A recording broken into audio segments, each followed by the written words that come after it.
Hello, good evening, नमस्कार आप सभी साथियों को। स्वागत है हमारे एसएमसी समस्तीपुर के यूट्यूब प्लेटफॉर्म पर। तो चलिए आज देखते हैं बहुत ही महत्वपूर्ण डिस्कशन जैसा कि रेगुलर वे में चल रहा है। तो आप सभी थोड़ा सा कॉपरेशन बढ़ाइएगा, ठीक है। अगर वीडियो अच्छा लगे तो आप कोशिश कीजिएगा थोड़ा सा लाइक कमेंट और कम से कम कमेंट जरूर कीजिएगा कि सर इस प्रश्न का आंसर ये होगा, इस प्रश्न का आंसर ये होगा। 2-3 सेकेंड का हम समय भी देंगे आप सभी के लिए, तो उतना समय में आप सोच सकते हैं कि इसका आंसर क्या, सही आंसर क्या रहने वाला है, ठीक है। तो चलिए शुरुआत करते हैं, पहला क्वेश्चन को देखते हैं। औरंगजेब के गुरु कौन थे? और हमारे साथ ये भी हमारे यहाँ एसएम ही है, साथ में वर्क करते हैं हम लोग, ठीक है। तो औरंगजेब के गुरु कौन थे? तो मीर मोहम्मद हकीम थे। कौन थे? मीर मोहम्मद हकीम हो जाएंगे, ठीक है। आगे बताना, यूएस यानी यूनाइटेड स्टेट्स का राष्ट्रीय खेल क्या है? ठीक है, यूनाइटेड स्टेट का राष्ट्रीय खेल क्या है? तो बेसबॉल जो है, यूएस का जो है, यूएसए का जो है राष्ट्रीय खेल बेसबॉल है। आगे बताना है आपको, किस संविधान संशोधन के द्वारा जो है राष्ट्रीय अनुसूचित जाति और जनजाति आयोग बनाया गया था? तो राष्ट्रीय अनुसूचित जाति और जनजाति आयोग जो है यह 65वां संविधान संशोधन 1990 के द्वारा बनाया गया था। कब? 65वां संविधान संशोधन 1990 के द्वारा जो है बनाया गया था। आगे बात करते किस संविधान के द्वारा जो है, किस संविधान संशोधन के द्वारा जो है राष्ट्रीय अनुसूचित जाति आयोग और अनुसूचित जनजाति आयोग को अलग कर दिया? यानी पहले एक साथ किया था फिर अलग कर दिया। तो एक साथ किया था 65वां संविधान संशोधन 1990 और दोनों को अलग करने का काम किया है 89वां संविधान संशोधन 2003 के तहत, ठीक है। आगे चलते हैं, ये बताना है किस संविधान संशोधन द्वारा ओबीसी को संवैधानिक दर्जा दिया गया था? तो ओबीसी को संवैधानिक दर्जा जो है यह कब दिया गया है? 102वां संविधान संशोधन जो 2018 में हुआ था। कब हुआ था? 2018। आगे बात करते हैं राष्ट्रीय पिछड़ा वर्ग आयोग का गठन यानी ओबीसी की बात करते हैं। तो ओबीसी का गठन जो है कब हुआ था? 1993 में हुआ था। कब हुआ था? 1993 में जो है ओबीसी का गठन हुआ था। आगे बात करते हैं, राष्ट्रीय भारत में पहली बार जो है आर्थिक जनगणना कब प्रारंभ हुआ था? ये प्रश्न जो है बिहार दरोगा में पूछा हुआ है कि भारत में पहली आर्थिक जनगणना कब आरंभ हुआ था? तो 1977 में आरंभ हुआ था। आगे बात करते हैं, राष्ट्रीय नियोजन समिति का गठन कब तथा किन के द्वारा किया गया था? तो राष्ट्रीय नियोजन समिति का गठन जो है 1938 में किन के द्वारा? जब, ठीक है, जवाहरलाल नेहरू के द्वारा जो है किया गया था। किन के द्वारा? जेएल नेहरू के द्वारा जो है किया गया था। आगे चलते हैं, आगे बताना है आपको कि भारत में जो है जीएसटी की सर्वोच्च दर जो है कितना % है? तो जीएसटी का सर्वोच्च दर है वो 28% है। और जीएसटी भारत में जो है कुल कितने प्रकार के यानी कितने स्लैब में बांटा गया है? जीएसटी को टोटल 5 स्लैब में बांटा गया है। कितने स्लैब में बांटा गया है? टोटल 5 स्लैब में बांटा गया। कितना कितना? तो 0%, 5%, 12%, 18%, 28%। ध्यान रखना है कितना %? 0%, 5%, 18, 12%, 18 और 28। 0, 5, 12, 18, 28 ये 5 स्लैब में बांटा गया है। आगे से देखते हैं, ये रोंगकर त्योहार है यह भारत के किस राज्य में मनाया जाता है? तो रोंगकर त्योहार जो है यह भारत के असम राज्य में मनाया जाता है। किस राज्य में मनाया जाता है? असम में मनाया जाता है। आगे बताना है, भारत में जीएसटी किस मॉडल पर आधारित है? तो भारत में जीएसटी जो है यह किस मॉडल पर आधारित है? यह कनाडा के मॉडल पर आधारित है, इसलिए कनाडाई मॉडल के नाम से जाना जाता है। तो जीएसटी भारत में किस मॉडल पर आधारित है? तो कनाडाई मॉडल पर आधारित है। आगे बताना है, सर्वप्रथम जीएसटी किस देश में लागू हुआ था? कमेंट करके आप सभी बताइएगा कि जीएसटी सर्वप्रथम किस देश में लागू हुआ था। आगे चलते हैं, किस संविधान संशोधन अधिनियम के तहत जो है एक व्यक्ति को 2 या अधिक राज्यों का राज्यपाल नियुक्त किया जा सकता है? तो क्या हमारा संविधान संशोधन हो जाएगा? 7वां संविधान संशोधन, बिल्कुल सही है। 7वां संविधान संशोधन 1956 के तहत जो है लागू किया। ये बात जो है एक व्यक्ति को 2 या 2 से अधिक राज्यों के लिए राज्यपाल नियुक्त किया जा सकता है। आगे चलते, बिहार विधानसभा के प्रथम अध्यक्ष जो है कौन थे? तो बिहार विधानसभा के प्रथम अध्यक्ष आज देखे होंगे आप सभी साथी, बीपीएससी का नोटिफिकेशन आ गया है जो कि 1400 प्लस वैकेंसी रहने की संभावना है। 1400 नहीं, 1700, सॉरी, ठीक है, 1700। आप समझ सकते हैं ये पहली बार ऐसा है कि जो इतनी वैकेंसी, इतनी बड़ी संख्या में वैकेंसी आ रही है, ठीक है। तो जो भी साथी तैयारी कर रहे होंगे उनके लिए बहुत ही बेहतर अपॉर्चुनिटी है ये। बिहार विधानसभा के प्रथम उपाध्यक्ष श्री अब्दुल बारी थे और इसके अध्यक्ष कौन थे? श्री राम दयालु सिंह थे। यानी बिहार विधानसभा के प्रथम अध्यक्ष राम दयालु सिंह और उपाध्यक्ष की बात करते हैं श्री अब्दुल बारी हो जाएंगे। आगे बात करते हैं, पद्म पुरस्कार की शुरुआत कब हुआ था? तो पद्म पुरस्कार की शुरुआत जो है 1955 में हुआ था। कब हुआ था? 1955। उस समय इसे पद्म पुरस्कार शुरुआत 1954 में हुआ था। उस समय सीधे पद्म पुरस्कार के नाम से जाना जाता था। आगे चल के बाद जो है 1 साल बाद ही पद्म पुरस्कार को पद्म विभूषण, पद्म भूषण एवं पद्मश्री में विभाजित कर दिया गया, यानी 3 पार्ट में, तो 1955 से। तो ये प्रश्न पूछा गया है कि पद्म पुरस्कार को जो है पद्म भूषण, पद्म विभूषण एवं पद्मश्री में किस वर्ष से बांट दिया गया था? तो यह 1955। आगे बताना, वित्त विधेयक को प्रस्तुत करने के कितने दिन के भीतर संसद द्वारा पारित किया जाना चाहिए? तो वित्त विधेयक को प्रस्तुत करने के जो है 75 दिन के भीतर जो है संसद के द्वारा जो है क्या होना चाहिए? पारित किया जाना चाहिए। और आप सबको बताना है कि वित्त विधेयक को जो है किस अनुच्छेद में वर्णित किया गया है? तो वित्त विधेयक को वर्णित किया गया अनुच्छेद 117। बिल्कुल सही है, अनुच्छेद 117 हो जाएगा, जो कि सही आंसर होगा। तो वित्त विधेयक अनुच्छेद 117। आगे बात करते हैं, बिजली की खपत को किस में मापा जाता है? तो बिजली की खपत आप सभी देख रहे होंगे, बिजली यूनिट को जो है किस में मापते हैं? किलोवाट घंटा में मापते हैं। किस में मापते हैं? किलोवाट घंटा में। आगे बताना है, किसके अवशोषण में विटामिन सी मदद करता है? तो लोहा के अवशोषण में, यानी लौह के अवशोषण में जो है विटामिन सी मदद करता है। आगे बताना, पूसा सुगंधा 5 किसकी किस्म है? तो पूसा सुगंधा 5 जो है किसकी किस्म है? धान की किस्म है। बिल्कुल सही है, धान हो जाएगा। मिश्रित अर्थव्यवस्था के जनक जो है किन्हें माना जाता है? मिश्रित अर्थव्यवस्था के जनक जो है किन्हें माना जाता है? तो J.M. कीन्स को जो है मिश्रित अर्थव्यवस्था का जनक के रूप में जाना जाता है। आगे बात करते हैं, बलिदान सूत्र का संग्रह किस वेद में मिलता है? तो बलिदान सूत्र का संग्रह जो है यह अथर्ववेद में मिलता है। ध्यान रखना, किस वेद में मिलता है? अथर्ववेद में मिलता है। और यज्ञ का जो है मंत्र वगैरह जो होता है यह यजुर्वेद में मिलता है, यह भी ध्यान रखना है। आगे चलते, विश्व अंगदान दिवस किस तिथि को मनाते हैं? जो कि पिछले मंथ में मनाए हैं, 13 अगस्त को जो है विश्व अंगदान दिवस मनाया जाता है। आगे चलते हैं, आजादी से पहले कांग्रेस का विभाजन कुल कितनी बार हुआ था? बहुत ही महत्वपूर्ण प्रश्न है। आजादी से पहले कांग्रेस का विभाजन टोटल 4 बार हुआ है। कितनी बार हुआ है?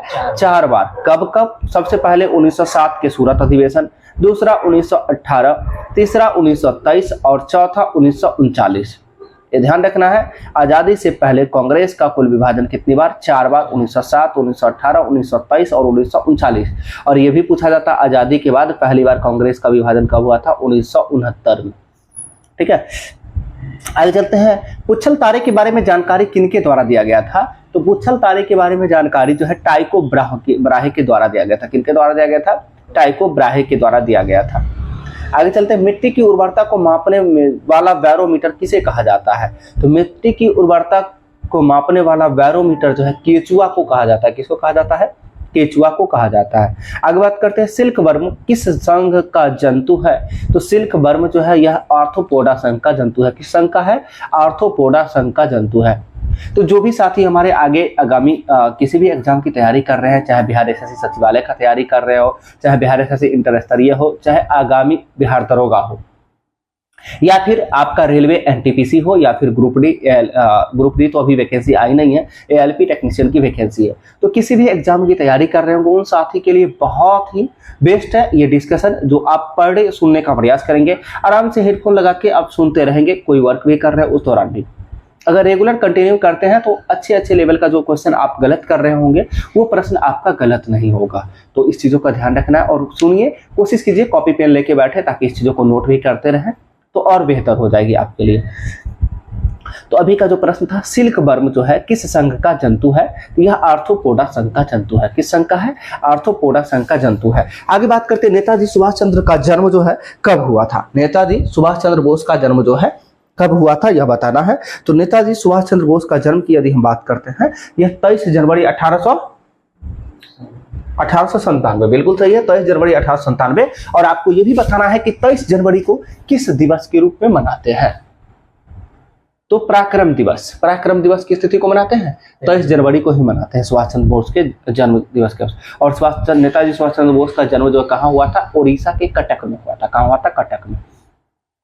आगे चलते हैं हम, भारत का न्यूटन जो है किसे कहा जाता है? तो भारत का न्यूटन ब्रह्मगुप्त को कहा जाता है। किन्हें कहा जाता है? ब्रह्मगुप्त को कहा जाता है। आगे बात करते हैं शक्तिमान फर्स्ट एंड शक्तिमान द्वितीय किसकी किस्म है। तो शक्तिमान आप देखते होंगे मक्का रोटी जो खाता है शक्तिमान की तरह हो जाता है, ठीक है, भैंस की तरह जैसे जानवर को खिलाया जाता है मक्का का, ठीक है, पहले तो हम लोग भी खाते थे, अब तो विलुप्त ही होते जा रहा है दिनों दिन, ठीक है। तो मक्का खाना चाहिए, जो भी साथी गांव से बिलोंग करते हैं जरूर खाइए मक्का की रोटी, ठीक है, तभी जाके आप शक्तिमान बनेंगे। अब देखते हैं रोटी चावल खाते हैं, पता चलता है कि शरीर का क्या स्थिति रहता है, ठीक है। चलिए, तो शक्तिमान फर्स्ट और शक्तिमान द्वितीय यह मक्का का किस्म है, ठीक है। चलते हैं स्वदेशी का प्रस्ताव कांग्रेस के किस अधिवेशन में लाया गया था। तो स्वदेशी का प्रस्ताव जो है कांग्रेस के 1905 के बनारस अधिवेशन में लाया गया था। किस अधिवेशन में? बनारस अधिवेशन में लाया गया था, ठीक है। आगे बात करते हैं स्वराज विधेयक कब आया था। तो स्वराज विधेयक की बात करते हैं तो कलकत्ता अधिवेशन में आया था, और कलकत्ता अधिवेशन जो हुआ था कब? तो 1906 में, और जिसकी अध्यक्षता की यदि हम बात करते हैं तो दादा भाई नौरोजी के द्वारा जो है 1906 के कलकत्ता अधिवेशन की अध्यक्षता की गई थी।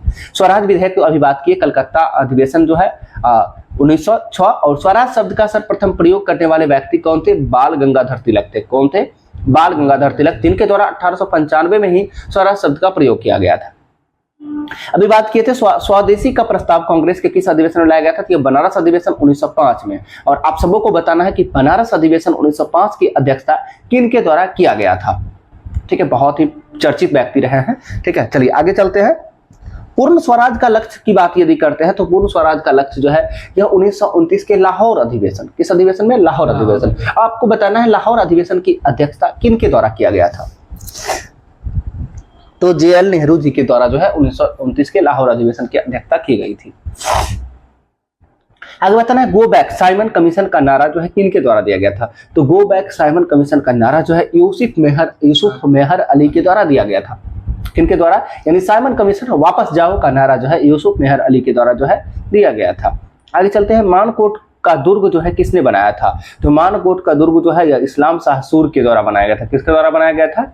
इस्लाम शाह सूर के द्वारा जो है बनाया गया था। आगे चलते हैं। भू प्रॉपर्टी जो है किस मूल सेल से बनती है।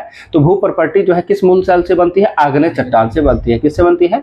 आग्नेय चट्टान से बनती है। आगे चलते हैं। अस्दोद बंदरगाह जो है किस देश में है। तो अस्दोद बंदरगाह जो है यह किस देश में है। तो यह इजराइल में है।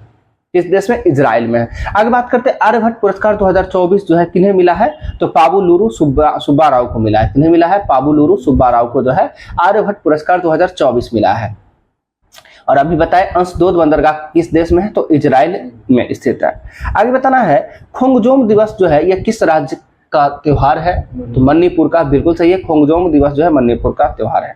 आगे चलते हैं। घर में जो है बिजली के उपकरण जुड़े रहते हैं किस क्रम में। ये जो बिजली का उपकरण जो देखते हैं जो जुड़ा हुआ है किस क्रम में जुड़ा हुआ है आपको बताना है। यह समांतर श्रेणी में जुड़ा हुआ, समांतर क्रम में जुड़ा हुआ रहता है। सॉरी, श्रेणी बोला गया, समांतर क्रम में जुड़ा हुआ रहता है, ठीक है। और ये उपकरण की बात करते हैं, उपकरण समांतर क्रम में, और ये स्विच वगैरह जो कनेक्शन देखते हैं ये किस क्रम में रहता है? ये श्रेणी क्रम में रहता है, ठीक है, ये उपकरण। आगे बात करते हैं। मुंडकोपनिषद का संबंध जो है किस वेद से है। तो अथर्ववेद से है। मुंडकोपनिषद का संबंध किस वेद से है? अथर्ववेद से संबंधित है। आगे चलते हैं। वासुदेव कुटुंबकम किस उपनिषद में है। तो वासुदेव कुटुंबकम जो है किस उपनिषद में है बताइएगा आप। तो यह किस में है? महा उपनिषद में आता है। वासुदेव कुटुंबकम जो है यह महा उपनिषद में। आगे चलते। किस इतिहासकार ने अकबर द्वारा प्रतिपादित दीन-ए इलाही को एक धर्म कहा है।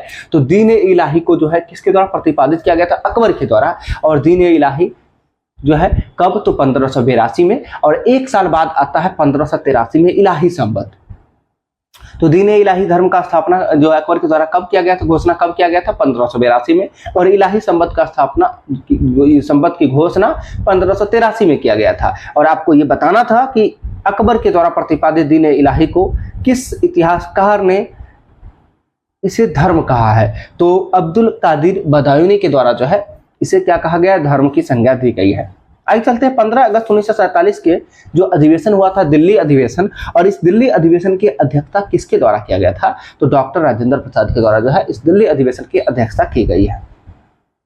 आगे चलते हैं। फ्रांस में जो है आतंक का राज्य किसके शासनकाल को कहते हैं। तो फ्रांस में जो है आतंक का राज्य जो है किसके शासनकाल को कहा जाता था। यह रॉबस्पियर था। कौन था? रॉबस्पियर थे, जो 1793 से लेके 1794 तक एक साल रहे थे, और एक साल इस काल को जो है आतंक का राज्य कहा गया था फ्रांस में। किसके काल को? रॉबस्पियर के काल को। आगे चलते हैं, यूनेस्को का हेडक्वार्टर कहाँ स्थित है? तो यूनेस्को का हेडक्वार्टर की बात करते हैं पेरिस हो जाएगा। इसके साथ साथ यूनिसेफ का मुख्यालय की बात करें तो यूनिसेफ का मुख्यालय कहाँ हो जाएगा? न्यूयॉर्क हो जाएगा। चलिए आगे बात करते हैं, उल्लू की आंख में पाए जाने वाली कोशिका जो है कौन सी कोशिका होती है? तो उल्लू की आंख में पाए जाने वाली कोशिका जिसका नाम है शलाका कोशिका। क्या है? शलाका कोशिका है। आगे बताना है आपको, विश्व की सबसे बड़ी मीठे पानी की मछली किस देश में पाई गई है? तो यह कंबोडिया में पाया गया है। जो विश्व की सबसे बड़ी मीठे पानी की जो है मछली किस देश में पाई गई है? कंबोडिया में। आगे चलते हैं, रानी की वाव का चित्र जो है किस नोट पर अंकित है? कितने रुपये के नोट पर जो है रानी की वाव का चित्र अंकित है? तो 100 रुपया के नोट पर जो है किसका अंकन है? रानी की वाव का है। 10 रुपया के नोट पर कोणार्क के सूर्य मंदिर का है। और हम्पी का अवशेष जो है यह 50 रुपया के नोट पर हम्पी का अवशेष है। और 200 रुपया के नोट पर किसका है? सांची का स्तूप का जो है अंकन किस पे मिलता है? 200 रुपया के नोट पे। चलिए आगे चलते हैं, सूचना प्रौद्योगिकी अधिकतम अधिनियम जो है किस वर्ष लागू हुआ था? तो सूचना प्रौद्योगिकी अधिनियम जो है यह लागू हुआ था 17 अक्टूबर 2000 को। कब हुआ था? 17 अक्टूबर 2000 को लागू हुआ था। आगे चलते, भारत का पहला साइबर पुलिस थाना कहाँ खुला है? तो कहाँ खुला था? तो भारत का पहला साइबर पुलिस थाना जो है बेंगलोर में खुला था। बेंगलुरु हो जाएगा इसका answer. Right to education act, शिक्षा का अधिकार किस वर्ष लागू हुआ था? 2009। ठीक है, राइट टू, या जिसको बोलते हैं RTEA बोलते हैं, राइट टू एजुकेशन एक्ट, शिक्षा का अधिकार किस वर्ष? 2009 में। सूचना का अधिकार अधिनियम किस वर्ष आया था? 2005 में आया था। विधान परिषद का सृजन समापन किस अनुच्छेद के अकॉर्डिंग? तो विधान परिषद का सृजन या समापन जो है अनुच्छेद 169 कितना हो जाएगा? 169। ठीक है, आगे चलते हैं, सरदार सरोवर बांध जो है यह किस नदी पर है? तो सरदार सरोवर बांध किस नदी पर है? नर्मदा नदी पर है। किस नदी पर? नर्मदा नदी पर स्थित है। आगे चलते हैं, संथाल निवासी थे या किस भारत के? तो यह पूर्वी भारत के निवासी थे। संथाल कहाँ के? पूर्वी भारत, जो कि झारखंड की जनजाति है संथाल। ठीक है, आगे चलते हैं, 1863 में दास प्रथा का समापन जो है किसके द्वारा किया गया था? तो 1863 में दास प्रथा का समापन जो है किसके द्वारा किया गया था? अब्राहम लिंकन के द्वारा किया गया था। और यही व्यक्ति है जिनके द्वारा लोकतंत्र की परिभाषा को दिया गया था। जनता के द्वारा, जनता के लिए, जनता के द्वारा किया गया शासन को ही लोकतंत्र बोला जाता है। ठीक है, आगे बात करते हैं, खूनी रविवार की घटना कब हुआ था? 1905 में खूनी रविवार की घटना 1905 में। बोल्शेविक दल का जो है गठन कब हुआ था? 1903 में हुआ था। बोल्शेविक दल का गठन कब हुआ था? 1903 में। आगे चलते हैं, बोल्शेविक क्रांति कब? तो 1917 में बोल्शेविक क्रांति। चलिए अभी थोड़ी देर पहले बात की थी केचुआ के बारे में। केचुआ को जो है क्या बोला जाता है? बैरोमीटर बोला जाता है। मिट्टी की उर्वरता का बैरोमीटर बोला जाता है। तो केचुआ किस संघ का जंतु है? एनालिडा। कछुआ एनालिडा, केचुआ जो है एनालिडा संघ का जंतु है। तारा मछली किस संघ का जंतु होता है? इकाइनोडर्मेटा होता है। और ये मच्छर मक्खी जो बोलते हैं ये आर्थ्रोपोडा संघ का आता है। ठीक है, मच्छर मक्खी किस संघ के आता है? अंतर्गत आता है आर्थ्रोपोडा। आगे बताना है, आइस हॉकी में खिलाड़ियों की कुल संख्या कितनी होती है? तो आइस हॉकी में खिलाड़ी की संख्या जो है एक टीम में 6 होता है। ठीक है, आगे बात करते हैं, आलमगीर के नाम से किन्हें जाना जाता था? तो आलमगीर के नाम से औरंगजेब को जाना जाता था। और आगे चल के इन्हें जिंदा पीर के रूप में भी जाना गया है, औरंगजेब को। ताजमहल की भद्दी नकल किसको बोला जाता है? बीबी का मकबरा। और बीबी का मकबरा किसके द्वारा बनाया गया था? किसका मकबरा है बीबी का मकबरा? तो यह जो है औरंगजेब की बीबी का ही जो है बीबी का मकबरा के रूप में जाना जाता है। ठीक है, आगे बात करते हैं, हनुक्का त्योहार जो है किस समुदाय द्वारा मनाया जाता है? तो हनुक्का त्योहार जो है यहूदी धर्म के द्वारा मनाया जाता है। किसके द्वारा? यहूदी धर्म के द्वारा।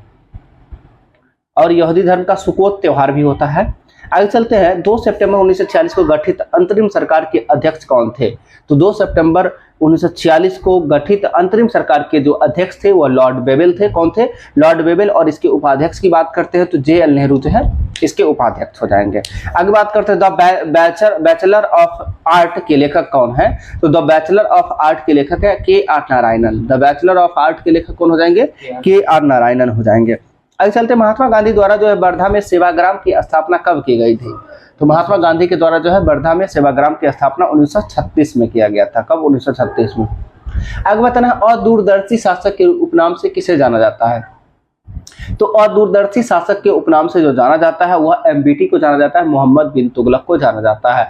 रक्त पिपासु शासक, पागल एवं सनकी शासक, ये सभी उपनाम है मोहम्मद बिन तुगलक का है। ठीक है, आगे बात करते हैं, और पूरे इतिहास में कहा जाता है मध्यकालीन भारत में सबसे विद्वान शासक MBT ही थे।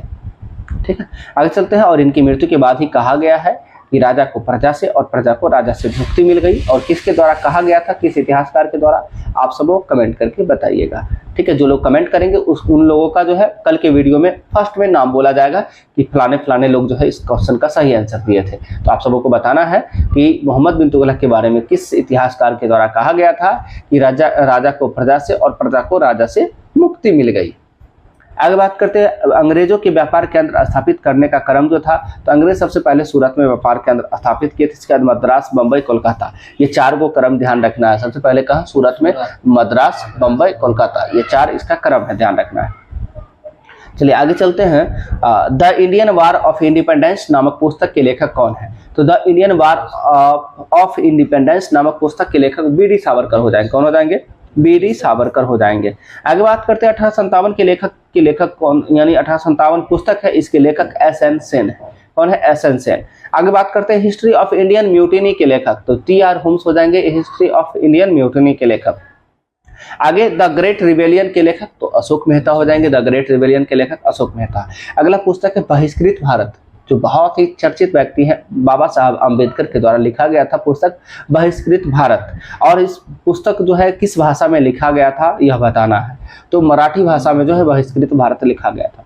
आगे चलते हैं 1927 में ब्रुसेल्स में जो है दलित राष्ट्रवादियों की कांग्रेस में राष्ट्रीय कांग्रेस की ओर से किसने भाग लिया था? तो 1927 में जो ब्रुसेल्स में आयोजित किया गया था दलित राष्ट्रवादियों की कांग्रेस में राष्ट्रीय कांग्रेस की ओर से कौन से व्यक्ति शामिल हुए थे? तो जवाहरलाल नेहरू शामिल हुए थे। कौन? जवाहरलाल नेहरू।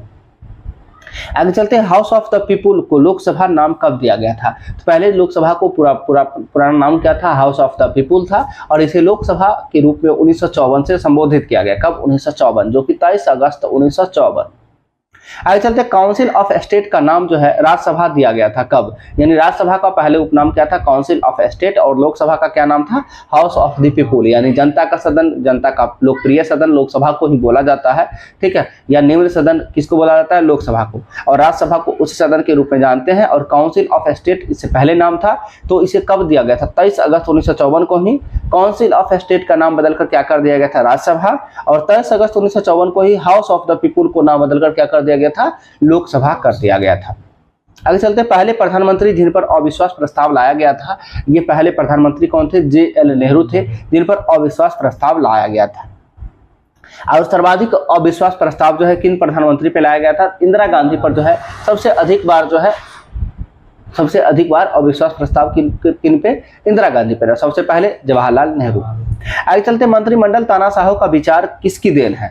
तो मंत्रिमंडलीय तानाशाही का विचार जो है यह किसकी देन है? म्यूर का देन है। और आगे बताना अविश्वास लगाकर हटाए गए पहले प्रधानमंत्री कौन थे? अविश्वास प्रस्ताव लगाकर जो है हटाए गए पहले प्रधानमंत्री बीपी सिंह हो जाएंगे। कौन हो जाएंगे? बीपी सिंह हो जाएंगे। आगे चलते किस अनुच्छेद के अनुसार राज्य विधान परिषद बनाई या समाप्त की जा सकती है? थोड़ी देर पहले पूछे थे। तो राज्य विधान परिषद बनाने या समाप्त करने की बात करें तो अनुच्छेद 169। इसके साथ साथ अनुच्छेद 168 भी जान लेते हैं। तो विधानमंडल की संरचना की बात करते हैं, विधानमंडल की बात करते हैं तो अनुच्छेद 168 हो जाएगा। विधान परिषद गठन या समापन की बात करें 169 हो जाएगा। विधानसभा का संरचना की यदि बात करते हैं 170 हो जाएगा। और विधान परिषद की संरचना की यदि हम बात करते हैं तो अनुच्छेद 171 हो जाएगा। ये 4 अनुच्छेद बहुत ही कंफ्यूजन क्रिएट करता है मन में, तो आप इसको ध्यान से सुनेंगे एक बार फिर से। अनुच्छेद 168 विधानमंडल की बात की गई है। अनुच्छेद 169 विधान परिषद की जो है समापन या फिर इसका जो है समापन या फिर इसको बनाने की बात जो है किया गया है अनुच्छेद 169 में। अनुच्छेद 170 में विधानसभा का संरचना है अनुच्छेद 170। और अनुच्छेद 171 में है विधान परिषद की संरचना। तो विधान परिषद की संरचना अनुच्छेद 171। आगे चलते हैं, रहने दें यहीं पे 1 मिनट देखते हैं, यदि हाफ आवर हो गया होगा तो छोड़ देंगे। ठीक है, मात्र 24 मिनट है, 6 मिनट तो और चल ही सकता है। ठीक है, या छोड़ देते हैं दोस्तों, रहने देते हैं आज के लिए इतना ही पे। ठीक है, तो ध्यान रखना है कि एक लास्ट लाइन मोटिवेशन के तौर पे ध्यान रखिएगा कि आज गर्मी है तो कल सर्दी होगी, और आज संघर्ष है तो कल वर्दी होगी, ये ध्यान रखना है। और इस मोटिवेशन के साथ आज संघर्ष है तो कल कुछ ना कुछ आप कुछ भी करेंगे, जो भी हासिल करेंगे वो आपके लिए बहुत बड़ी सफलता होगी। और नौकरी देख ही रहे किस मुश्किल से मिल रही है। और कल डे में एक वीडियो आप लोगों के लिए आएगा जो एनटीपीसी की तैयारी करना चाहते हैं जो साथी, कैसे हम मैथ को अच्छा करें, कैसे हम रीजनिंग को अच्छा करें और कैसे जीके जीएस को अच्छा करें, इसकी तरीका बताएंगे। किस किस बुक को फॉलो करना है, बुक लिस्ट को भी देखेंगे और कैसे पढ़ेंगे। तो आप कल की वीडियो के लिए सभी लोग, जो रेलवे एनटीपीसी की जो वैकेंसी आ गई है, जिसका फॉर्म ऑनलाइन शुरू हो गया है, तो जो भी साथी आराम से बोर्ड को सेलेक्ट कीजिएगा। एक बार ही सेलेक्ट करना है, ताकि ऐसा बोर्ड को सेलेक्ट कीजिए जहां से आपको सिलेक्शन मिल सके। क्योंकि ये नहीं देखना है कि दूर है पास है, कुछ नहीं, पहले नौकरी होनी चाहिए, फिर दूर पास देखा जाता है। इसलिए इस बातों को मन में नहीं रखना है कि हमें फलाने जगह से हमको पास में नौकरी करना है, दूर में करना है। जब नौकरी नहीं होगी तो घर में रह के भी कुछ नहीं करेंगे, ठीक है। इसलिए ठीक है, थैंक यू दोस्तों, मिलते हैं कल की वीडियो में, तब तक के लिए बाय सभी को।